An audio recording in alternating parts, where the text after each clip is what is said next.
Yeah, that action button is going to be pretty useful on the iPhone 15 Pro line.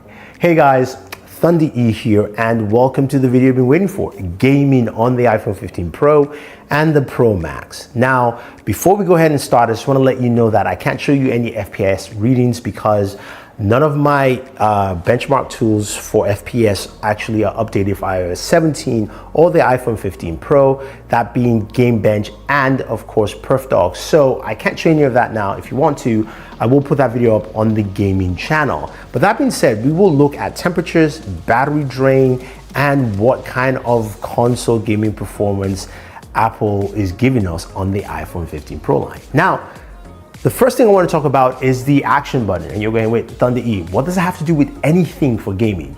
You saw it right there at the beginning of the video. I can pick up my device and go straight into the game I want to play. I love that. It's a simple feature, nothing too sexy about it, but it takes me straight into the game. And whether my game is paused or I'm restarting, whatever the case may be, I get back to the spot where I was and I can continue my gameplay sessions. So I do like that with the action button. I think it's a very key gaming feature because now you can map any game you want.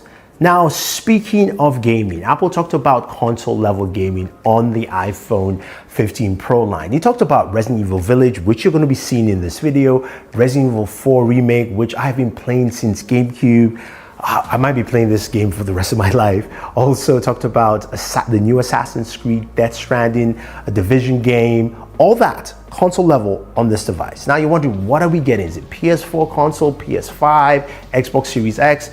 Doesn't matter really, right? What matters is the processor. And that's something that's really intriguing because Apple is going with the A17 Pro. It's not an A17 Bionic. And what that means for us is something clearly different, at least from their perspective. We do have some really interesting performance boosts from this chipset that Apple is touting, and I'm going to show you. First off, Apple talked about having 6 cores in the GPU with up to 20% performance boost on that GPU, a 10 performance boost on the CPU, and they talked about the fact it's got built-in hardware ray tracing as well, which gives us some really good lighting effects in different areas and also just better visual fidelity. But I also like the fact that they do have Metal FX upscaling to, of course, give you some really nice upscaling textures and different things within your gameplay. But what does that mean in terms of numbers? Well, you know what? We do have Geekbench 6 to see what this actually brings to the table. And in terms of performance, let's look at what we get for both devices. Now, the 15 Pro and the 15 Pro Max will have slightly different numbers because of the size. But in terms of single core, the 15 Pro is 2,925, while the Pro Max is 2,908, while multi-core for the 15 Pro is 7,265 compared to 7,194 on the Pro Max. Those are impressive numbers for these devices and much higher than last year. To give you perspective, the 14 Pro and the Pro Max from last year had single cores of 1,881 and 1,861 respectively, multi-core 5,433 and 5,401 respectively. That is over 1,000 boost on single core and over almost a 2,000 boost on multi-core. So what does that mean for our gameplay? Well, Resident Evil Village played really well and played rather smooth. You can see how it looks. It looks really nice. Performance is really solid, but also the game is locked at 30 frames per second. We'll look at the settings here. It's locked at 30. This is a beta, by the way. I'm going to just state it again. It's a beta. 30 frames per second, resolution is 1560 by 720. So we're getting 720p resolution, and I can't change any of the settings. So hopefully in the final game, I will be able to do that. But I was able to see what they meant by some of those, of course, the ray tracing elements, the lighting elements, the textures, the assets and details. Apple also said these are the same assets you will find in your console game. And yes, I have played Resident Evil Village. It looks rather the same. Now, how would I compare it to a console game? This kind of reminds me more of playing a game of Xbox Game Pass in terms of streaming, where it looks really good, but of course you're playing at a lower resolution. And sometimes with Xbox Game Pass, you get that drop in resolution because of your internet connection. So you might go from 1080p to 720. So I am playing on 720 now. but it looks good, and everything Apple claims looks the way it should. But don't believe me, take a look at some of my gameplay sessions and just how I die constantly in this game.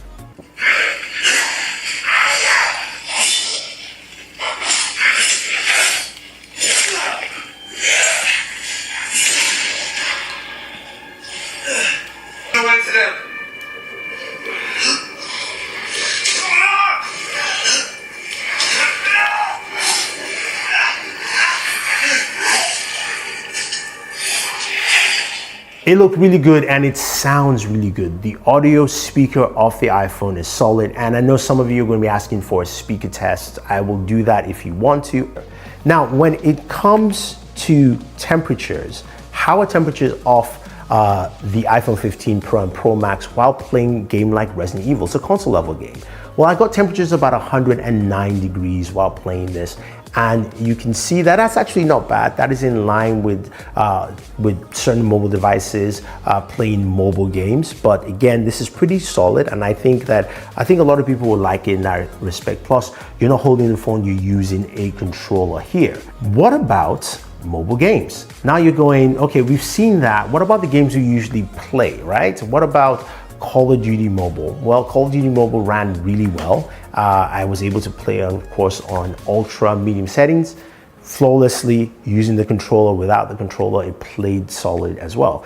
PUBG Mobile, the same thing, playing at extreme HDR or Ultra HD Ultra. Gaming performance was really good. You could see it, it felt smooth and very solid. Now, sure, these games are not optimized yet for this chipset, so we might see higher performances, but we'll have to wait and see. Now, of course, I gotta bring up Genshin Impact. This is a game that terrorizes a lot of gamers in whatever they do. Now, Genshin is one of those games where, of course, we see high temperatures and also slowdown in performance. Now, I can't give you the FPS readouts yet, but I can tell you that it did run really smooth while playing. Of course, this was playing for about 20 to 25 minutes. And in terms of performance, it was solid. I was playing at 60 frames per second, extreme settings, and it showed really well and it ran smooth. But here's the kicker, temperatures. Temperatures on Genshin Impact were tremendously high at 112 degrees at its highest. So that's roughly around 42 to 43 degrees Celsius. And you can see how this can affect your gaming sessions. I also did notice that yes, the iPhone did dim down the screen to, of course, debate that. So that feature is still built in there, but the temperatures ran rather high.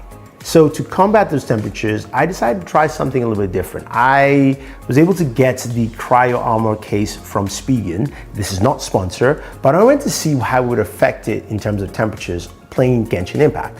So I did play Genshin for the same amount of time, and with the Cryo Armor case, it was completely different. My temperatures were between 102 and 105. That is a stark difference from 112.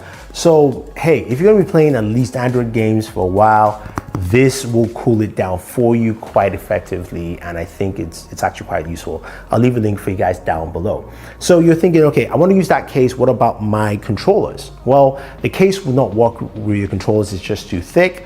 Most cases don't really work with controllers, and you're wondering which controllers actually work. First of all, none of your Lightning controllers will work. You might as well just toss that aside. If you have those, I'm sorry, you can give it to like a younger brother or cousin who has an older iPhone. That will work well. In terms of the USB ones, if you have one of the Android USB ones, which ones will work on here? Well, currently there's only one. I did try my Razer Kishi, it didn't work, but it's pretty much just the backbone controller.